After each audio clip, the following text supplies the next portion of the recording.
Hello दोस्तों, मैं हूं हरज्ञान सिंह और आप देख रहे हैं फनी डू नाउ चैनल।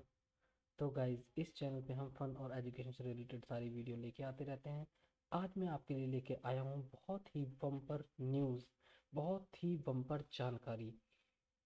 तो गाइज, जैसे कि आप सभी जानते हैं कि कल सरकार ने यूपी में बिग बम्पर पुलिस भर्ती का अनाउंसमेंट किया है। तो गाइज, एक बम्पर पुलिस भर्ती आ गई है अब, यूपी पुलिस भर्ती, जो कि बहुत ही बम्पर न्यूज़ है, बहुत ही रोमांचक न्यूज़ है। तो दोस्तों, मैं इस वीडियो में सारी चीज़ें बताऊंगा, सारी जानकारी दूंगा इस भर्ती से रिलेटेड।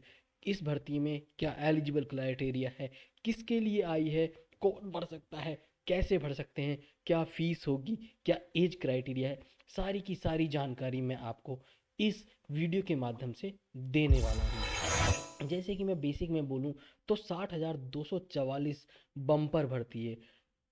अगर इसमें एजुकेशन की बात करूँ तो 10th और 12th दोनों लोगों के लिए एलिजिबल है।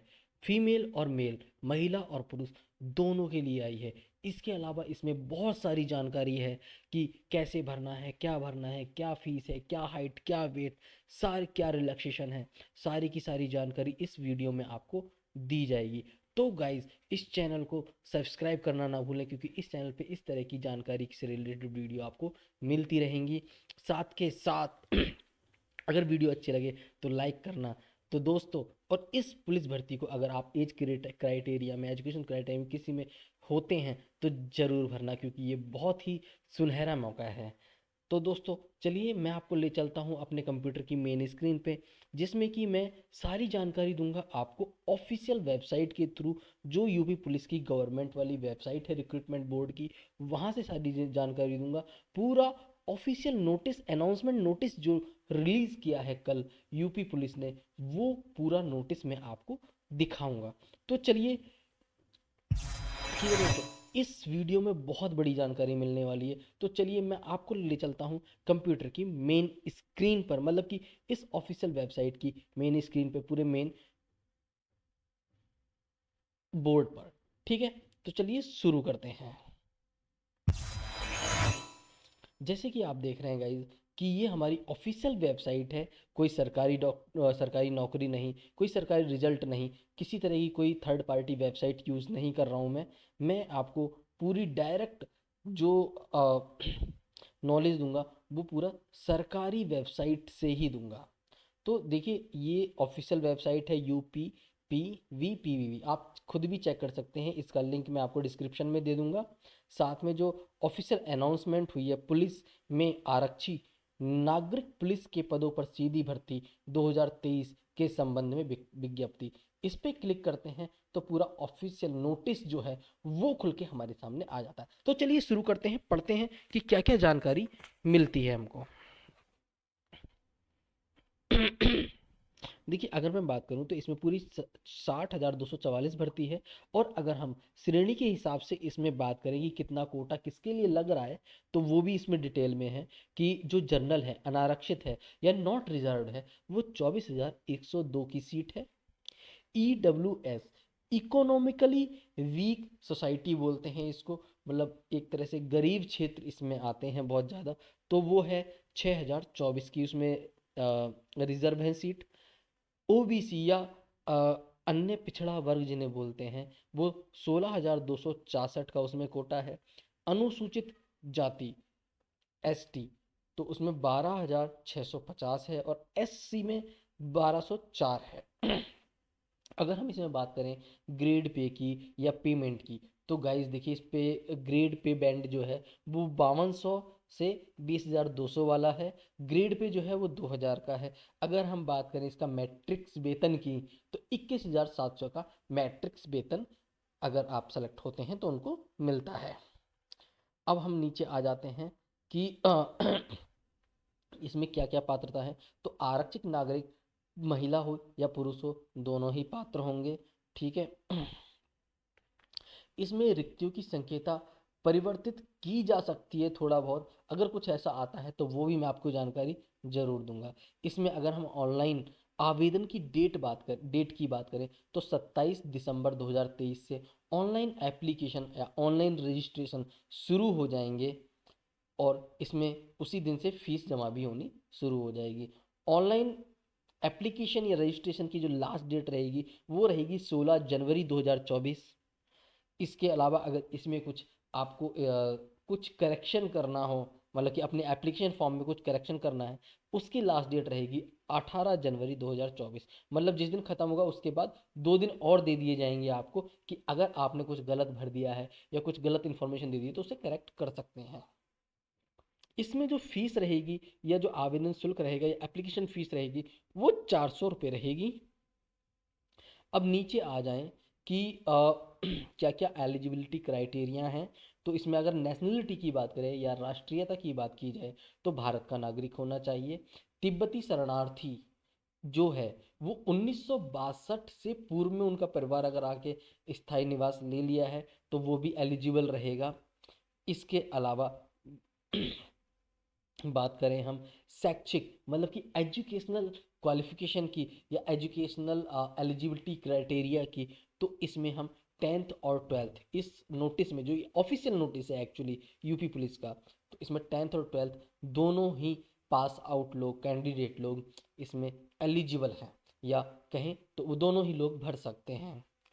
आपके पास इसमें अंक तालिका और प्रमाण पत्र दोनों होने चाहिए, मतलब कि रिजल्ट और सर्टिफिकेट, आपने जो भी क्वालिफिकेशन किया 10th और 12th के, दोनों ही चीज़ें चाहिए रहेंगी क्योंकि वो दिखाने भी होंगे। अब इसमें बात की जाए अधिमानी अहर्ताएँ, मतलब कि प्रेफरेंस किसे दिया जाएगा या क्या बोले कि थोड़ा सा प्रेफरेंस किन्हें दिया जाएगा। डॉइक या NIELT से अगर इसने ओ लेवल का प्रमाण पत्र ले रखा है, सर्टिफिकेट ले रखा है, उसको प्राथमिकता दी जाएगी।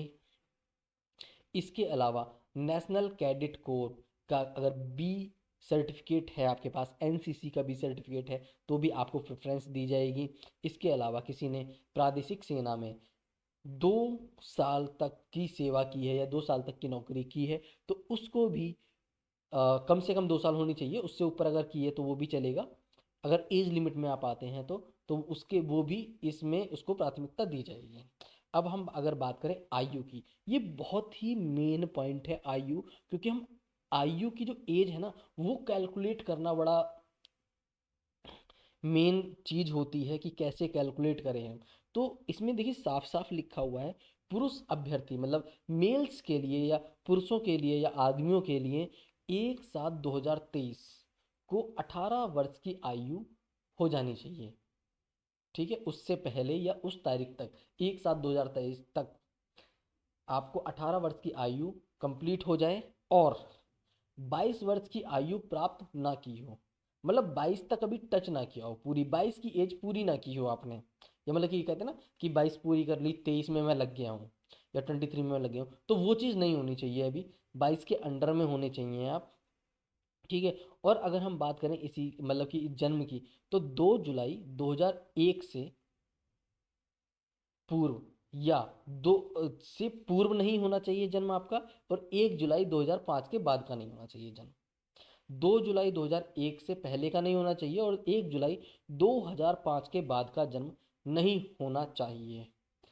तो इस विभाग पे एज की एलिजिबिलिटी क्राइटेरिया इसमें है।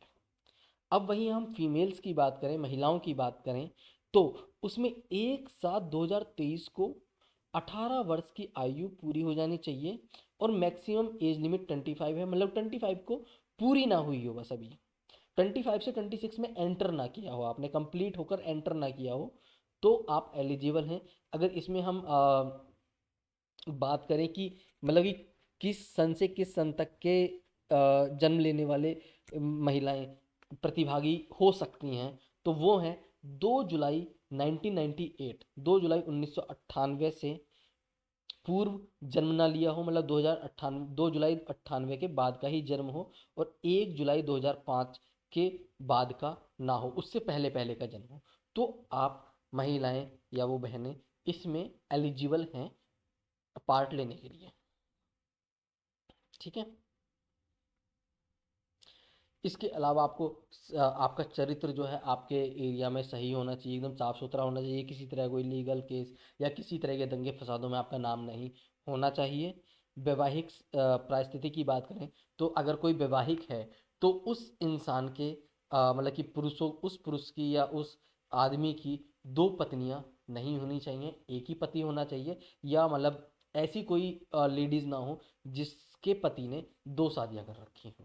तो वो अगर किसी के पति ने दो शादियां कर दी हैं तो ना तो वो महिला एलिजिबल है और ना वो पुरुष एलिजिबल है इसमें एप्लीकेशन भरने के लिए। शारीरिक स्वास्थ्य की बात करें अगर हम, तो एकदम शरीर से स्वस्थ होना चाहिए, दृष्टिकोण उसका बिल्कुल स्वस्थ होना चाहिए। शरीर में कोई ऐसा दोष ना हो कि वो अपने मतलब कि सर्विस करने में उसको कोई दिक्कत है, क्योंकि इसमें साफ साफ लिखा है किसी अभ्यर्थी को सेवा में किसी पद पर तब तक नियुक्त नहीं किया जाएगा जब तक कि मानसिक व शारीरिक दृष्टि से उसका स्वास्थ्य अच्छा ना हो, वह किसी ऐसे शारीरिक दोष से मुक्त ना हो जिसमें जिससे उसे अपने कर्तव्यों को दक्षतापूर्वक पालन करने में बाधा पड़ने में संभावना हो। तो ऐसी कोई दिक्कत नहीं होनी चाहिए उसके शरीर में। ठीक है। अब मैं भर्ती की प्रक्रिया की अगर बात करूं तो इसकी भर्ती जो है वो ऑफिशियल वेबसाइट से ही अप्लाई होगी, जो कि मैं ऑफिशियल वेबसाइट की ही पूरी जानकारी आपको इसीलिए दे रहा हूं। मैं किसी भी थर्ड पार्टी वेबसाइट या थर्ड पार्टी नोटिफिकेशन की से ये जानकारी नहीं दे रहा हूं। ठीक है। लिखित परीक्षा होगी, 300 अंकों की लिखित परीक्षा होगी, इसमें साफ साफ लिखा है देखो, लिखित परीक्षा 300 अंकों की होगी जिसकी समय अवधि 2 घंटे की दी जाएगी। 4 विषय होंगे, सामान्य ज्ञान, हिंदी, संख्यात्मक व एवं मानसिकता योग्यता, मानसिक अभिरुचि, बुद्धि लब्धि, ये आपके रहेंगे। इसमें 150 प्रश्न, ये देखिए इसमें यहाँ पे लिखा हुआ है 150, कुल 150 प्रश्न आएंगे इसमें। हर एक प्रश्न का एक प्रश्न को सक्सेसफुली देने में मतलब कि राइट आंसर देने पे 2 अंक निर्धारित हैं और इसमें नेगेटिव मार्किंग भी होगी। गाइस ध्यान से सुन लीजिए, इसमें नेगेटिव मार्किंग या ऋणात्मक अंक भी प्रदान किए जाएंगे। अब उसकी कैसे होगी कैलकुलेशन वो मैं आपको बता देता हूँ। आरक्षी भर्ती की नियमावली के अनुसार उक्त भर्ती में अभ्यर्थियों के प्रत्येक गलत उत्तर के लिए 0.5 मार्क्स कट जाएंगे। मतलब कि देखिए मान लीजिए आपने कोई प्रश्न गलत कर दिया तो 2 नंबर का वो प्रश्न है, दो तो वो कटेंगे ही कटेंगे, साथ में 0.5 मार्क्स और कटेंगे। मतलब कि एक प्रश्न गलत होने पर 2.5 अंक कटेंगे आपके पूरे। 0.5 अंक की नेगेटिव मार्किंग पर आंसर, रॉन्ग आंसर रहेगी इसमें। तो उसका बहुत ध्यान देना, वही आंसर करने हैं आपको जो आपको आते हैं। OMR सीट पर पूरी परीक्षा होगी। ठीक है। इसमें साफ साफ लिखा हुआ है कि OMR सीट पर पूरी परीक्षा होगी। अब हम बात करें जो सही प्रश्नों की संख्या कितनी होनी चाहिए। ठीक है। तो वो सारी चीज़ें जो है वो अभी अपडेट हो जाएंगी। ठीक है। थर्ड पार्टी एजेंसी के थ्रू इसमें सारी जांच होगी, तो किसी भी तरह की कोई मतलब गड़बड़ होने की कोई संभावना नहीं है। सारी डेट्स आपको ऑफिशियल वेबसाइट UPPVPV.government.in पर ही मिलेगी। और भी जो भी जानकारी आती रहेंगी मैं इस वीडियो अपने चैनल पर आप अपलोड करता रहूँगा, आपको सारी जानकारी मिलती रहेंगी। अब हम बात करें डॉक्यूमेंट वेरिफिकेशन, फिजिकल स्टैंडर्ड और टेस्ट DVP एंड PST, तो वो भी आपका डॉक्यूमेंट वेरिफिकेशन भी होगा इसमें proper. Physical standard test BST वो भी इसमें होगा। ठीक है। अब मैं बात करूं इसमें कि आपको शारीरिक मानक परीक्षण मतलब फिजिकल स्टैंडर्ड टेस्ट में क्या आपको रख मतलब कितनी हाइट क्या वेट आपको चाहिए, उसकी मैं थोड़ी सी जानकारी आपको दे देता हूं। अगर पुरुष हैं मेल्स हैं तो उनको 168 सेंटीमीटर उनकी हाइट होनी चाहिए। उनकी जो लंबाई है वो 168 सेंटीमीटर होनी चाहिए। ठीक है। और अनुसूचित जाति के जो पुरुष हैं उनकी लंबाई 160 सेंटीमीटर होनी चाहिए। ठीक है। अब पुरुषों की अगर मैं सीना की बात करूं तो बिना फुलाए 79 सेंटीमीटर होना चाहिए सामान्य और पिछड़े वर्ग को, और 84 सेंटीमीटर होना चाहिए फुलाने के बाद सामान्य और पिछड़े वर्ग को। वहीं अगर हम SC ST वालों की बात करी जाए तो उनको 77 सेंटीमीटर बिना फुलाए और फुलाने के बाद 82 सेंटीमीटर का सीना होना चाहिए। मतलब फुलाने और बिना फुलाए में 5 सेंटीमीटर का फुलाव अनिवार्य है। ठीक है। अब महिलाओं की बात करूं मैं, तो महिलाओं की हाइट ही पे केवल मांगा गया है, हाइट ही मांगी गई है। 152 सेंटीमीटर महिलाओं की होनी चाहिए सामान्य और पिछड़े वर्ग में। अनुसूचित जनजातियों की महिलाओं को 147 सेंटीमीटर की हाइट होनी चाहिए। महिलाओं का कम से कम वजन 40 किलोग्राम होना चाहिए। उससे कम अगर आपका वजन है तो आप एलिजिबल नहीं हो पाएंगी। ठीक है। फिजिकल एफिशिएंसी टेस्ट जो होगा वो दौड़ के मतलब कि किया जाएगा।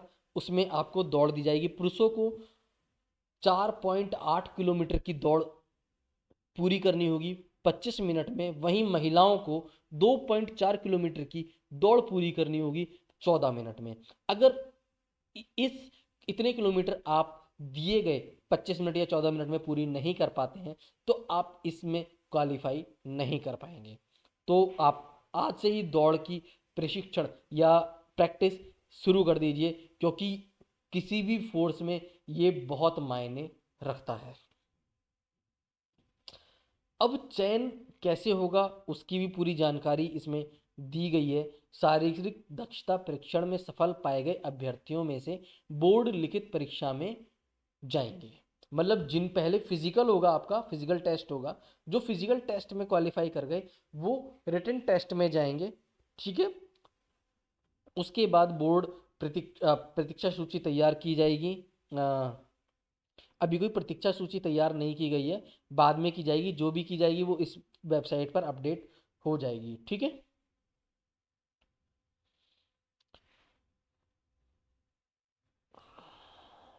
इसमें थोड़ी आरक्षण व आयु सीमा की छूट दी गई है, जो कि मैं पहले ही बता चुका हूँ। उसके मतलब कि कौन कौन से एक्ट लगे हैं उसमें, वो उसकी जानकारी दी गई है। बेसिक जो जानकारी हमें चाहिए वो मैं आपको बता चुका हूँ। ठीक है। अब देखिए, अनुसूचित जाति वाले कैंडिडेट्स को जाति प्रमाण पत्र प्रारूप वन चाहिए, जो कि जिलाधिकारी, अतिरिक्त जिलाधिकारी, सिटी मजिस्ट्रेट, उप जिला मजिस्ट्रेट, तहसीलदार या जिला समाज कल्याण अधिकारी से बनाया गया हो। ठीक है। सेम अनुसूचित जाति वालों को भी सेम ही चाहिए, उसी वाला जाति प्रमाण पत्र चाहिए। और अगर हम बात करें अन्य पिछड़ा वर्ग में, तो उनको जाति प्रमाण पत्र प्रारूप 2 चाहिए, जो कि इसमें दे रखा है ऑलरेडी। ठीक है। जो कि जिलाधिकारी, अतिरिक्त जिलाधिकारी, सिटी मजिस्ट्रेट, उप उप जिला मजिस्ट्रेट और तहसीलदार द्वारा बनवाया जाएगा। ठीक है। आर्थिक रूप से कमजोर वर्ग, वो ईडब्ल्यूएस प्रमाण पत्र उनका चाहिए। ठीक है। वो भी सेम इन्हीं अधिकारियों के द्वारा बनाया जाएगा। ठीक है। पूरी इस जो पीडीएफ का जो लिंक है वो भी मैं आपको दे दूंगा, है ना। तो इस मतलब कि इसका भी लिंक मैं आपको डिस्क्रिप्शन में दे दूंगा। तो दोनों लिंक जो है वो डिस्क्रिप्शन में होंगे। पूरा ढंग से पढ़िए, ठीक से तैयारी कीजिए। और मेरी आशा है कि आप जो भी लोग इस वीडियो को देख रहे हैं, जो भी जहाँ तक भी ये वीडियो जाएगी, ठीक है, उन सब का इतने मन से तैयारी करें हर चीज़ की, और यूपी पुलिस आप क्वालिफाई करें। और फिर अगर क्वालिफाई कर जाए तो मेरी वीडियो के नीचे अपना ज़रूर बता देना कि हाँ हमने क्वालिफाई कर लिया है। तो दोस्तों, इस चैनल को सब्सक्राइब ही कर लें, जिससे कि आगे आने वाली सभी जानकारी आपको मिलती रहे। अब मैं थोड़ा सा बता देता हूँ कि इसमें आवेदन जो होगा वो देखिए इसमें साफ साफ लिखा है। ऑनलाइन आवेदन की जो प्रक्रिया होगी वो सेम ऑफिशियल वेबसाइट पे ही होगी। एडवर्टाइजमेंट में जाके कैंडिडेट्स का रजिस्ट्रेशन होगा। उसके बाद इसमें जो है पेमेंट जो है वो online debit card, credit card, internet banking, UPI के माध्यम से आप कर सकते हैं। ठीक है। हेल्पलाइन नंबर भी दे रखा है, अगर आपको कुछ भी पूछना है, जानकारी लेना है, तो आप इस नंबर पे कॉल करके भी ले सकते हैं। आवेदन की जो लास्ट डेट है वो 18/1/2024 है, लेकिन ये 18/1/2024 जो है वो करेक्शन की है। वैसे आवेदन बंद हो जाएंगे 16 जनवरी 2024 को ही। ठीक है। इसके बाद जैसे ही आप सबमिट कर देंगे फॉर्म, आपका फॉर्म जमा हो जाएगा। जो डॉक्यूमेंट्स अपलोड होंगे वो डिजी लॉकर से भी आप मतलब कि अगर किसी के डॉक्यूमेंट डिजी लॉकर पे हैं तो वहाँ से भी आप अपलोड कर सकते हैं। ठीक है। और इसमें इसमें ये बोला गया है कि अगर आप जो भी डॉक्यूमेंट्स अपलोड कर रहे हैं वो डिजी लॉकर के माध्यम से ही अपलोड करें, जिससे कि उनकी ऑथेंटिसिटी रहे हमेशा। क्योंकि डिजी लॉकर पे कोई भी चीज़ अगर उसने ऑटोमेटिकली फैच की है तो वो मतलब कि ऑथेंटिसिटी हो जाती है कि हाँ ये चीज़ ओरिजिनल है, इसमें डुप्लीकेसी कोई भी चीज़ नहीं है या कोई भी फर्जीवाड़ा नहीं है।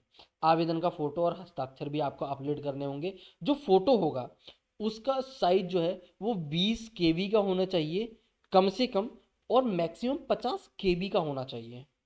हस्ताक्षर का जो है, आपका हस्ताक्षर का जो फोटो का साइज होगा वो कम से कम 5 केबी का होना चाहिए और मैक्सिमम 20 केबी का हस्ताक्षर होना चाहिए। ठीक है, इससे ज़्यादा या इससे कम का हस्ताक्षर वो पकड़ेगा नहीं, लेगा नहीं। ठीक है, और जो आपकी फ़ोटो होगी वो कलरफुल होनी चाहिए, एकदम लेटेस्ट होनी चाहिए। कोई पुरानी फ़ोटो ज़्यादा मिसमैच हुआ आपके फ़ोटो में और करंट में तो फिर वो हो सकता है कि एलिजिबल ना हो। ठीक है, क्योंकि फ़ोटो में लगभग 70% भाग चेहरे का आच्छादित होना चाहिए। ठीक है, दिखना चाहिए।